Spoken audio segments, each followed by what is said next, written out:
Most of us imagine being in a fantasy world, having abilities, or even being inside of a video game.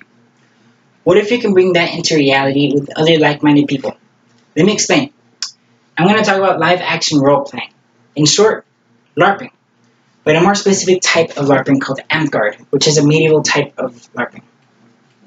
I have 3 years of experience being a part of an Amtgard group here in the Valley.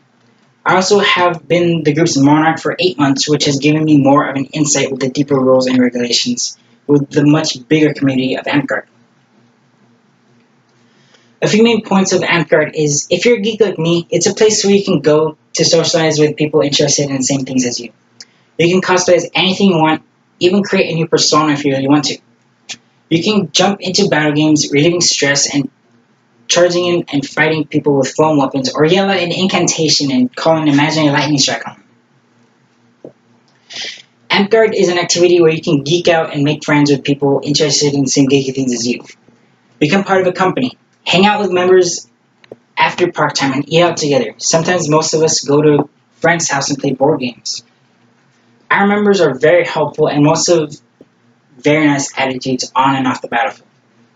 We even have class guild masters that if you need help with anything involving the class you chose, you would speak with them for assistance. We also have raves on the field, making sure any fighting doesn't get out of hand and everyone's following the rules. Of course, while you're on the battlefield in a medieval fantasy setting, you should look the part. Amtgard is an activity where you can dress up, cosplay as anything you want, and even create a different persona if you really want to. You can dress up as your favorite character from your favorite TV show, or just create a costume from scratch.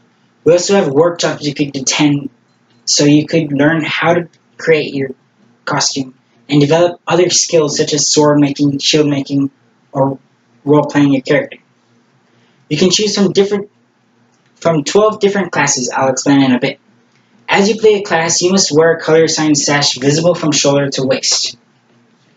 You can even get an extra ability in your class from the Look the Part feature that only activates if you have 3 items that look like the class you chose. For example, wearing a cloak and hood with your sash would look the part for an assassin or scout depending on the color. The monster classes has its own rulebook, separate but compatible to the current Amtgard rulebook.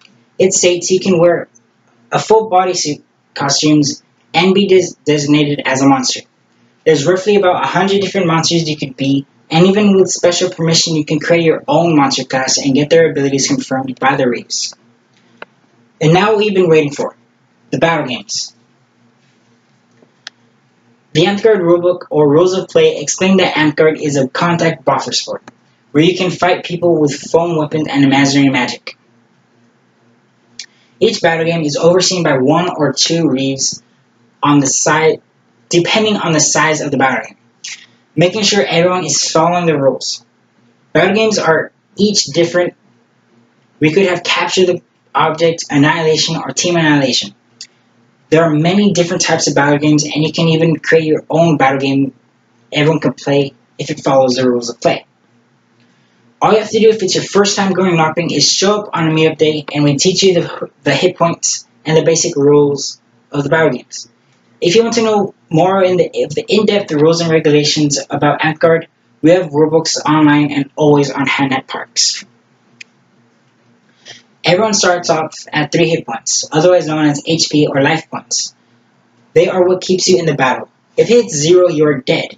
You can increase your hit points by wearing armor, and once you have died, you have to return to a respawn point and wait the designated time. Or you can be resurrected early by a magic user who has the revive spell in their spell list, and you'll be revived to that life. The spells and abilities everyone has is designated by which class they chose. As I said before, there are 12 different classes. Two of those classes are not available to unknighted players. To be knighted is longer than a 2-year process that I don't have time to explain. Those classes are Paladin and Anti-Paladin. 4 of the available classes are magic user types. Those classes are Druid, Healer, Bard, and Wizard. They are more mentally exhausting than melee type classes because they require you to memorize a lot of spell incantations, and those spells are what magic users mainly bring to the battle. Each magic user has to have a spell list on their person and their equipped spells to show the Reeve before the battle game starts, so that Reeve knows what you have. You choose your spells from the rulebook. The other 6 available classes are melee type classes. They include the Archer, Assassin, Warrior, Monk, Barbarian, and Scout. They are more physically exhausting because they mainly take weapons, shields, and projectiles in battle. They also have some spells, but not as difficult as magic user class spells. Unlike magic user classes, melee type class spells unlock as you level up that class. You can't choose which spells you take. Melee type classes are mainly melee. You can take short swords, long swords, heavy weapons, bows and arrows, throwaways, flails, and polearms. Some melee classes only allow you to take certain melee weapons, while others allow you to take any type of melee weapon you want. There is a level system. We level up using credit to obtain by showing up to a meetup day and logging into a Reeves phone on a website called Orc3. Your class starts at level 0 and the level cap is 6. Each level has spells or abilities tied to them. For magic users, when you level up, more spells are available for you to choose from, but you can only take a limited number of spells depending on how high of a level you are, which also needs to be written on your spell list. Melee type classes can't choose between different abilities. They have specific abilities tied to their levels, which will all eventually become available to them to use in battle games at max level. We use the Orc3 website to keep track of our login credits and levels, different Amtgard groups, statuses, and locations. Also, it's where we assign ourselves into companies and keep track of all the awards everyone has. I think we've covered most of the aspects of Amtgard.